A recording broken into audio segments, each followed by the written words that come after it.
कुरैश की कैंप पर मुसलमानों की फतह। मुसलमानों ने फतह की खुशी में और इंतकामी जज्बे के तहत कुरैश की कैंप को लौटना शुरू कर दिया। वो फतह, वो नुसरत की नारी लगा रही थी। कुरैश ऐसी बोखला कि भागे कि उन्हें अपनी औरतों का भी ख्याल न रहा। वो पैदल भागी जा रही थीं। लेकिन मुसलमानों ने उनकी तरफ आंखें उठा के भी न देखा।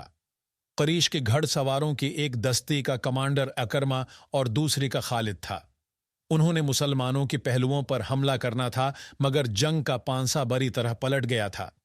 अकरमा और खालिद ने फिर भी अपने अपने सवारों को वहीं रखा जहां उन्हें तैयारे की हालत में खड़ा किया गया था।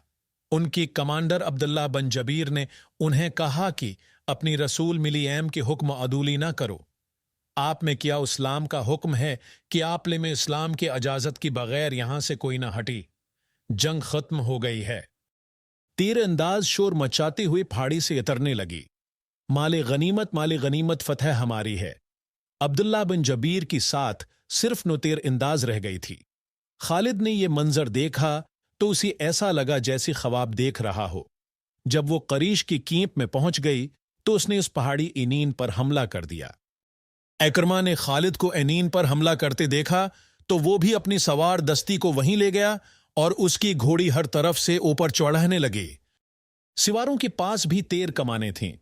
वो ऊपर को तीर चला रही थी, लेकिन इतनी घड़सवारों को रोकना ऊपर वालों के लिए मुमकिन ना था। सवार ऊपर चले गए। तीर अंदाज दस्त बेही दस्त लड़ाई भी लड़ी और सब जख्मी होकर गिरी। खालिद ने जख्मियों को पहाड़ी से नीचे फेंक दिया। अब्दुल्ला बिन जबीर भी शहीद हो गए। वहां से खालिद और अकरमा ने अपने घड़सवारों को उतारा और इस मकाम पर आ गए जहां से मुसलमानों ने लड़ाई की इब्तिदा की थी।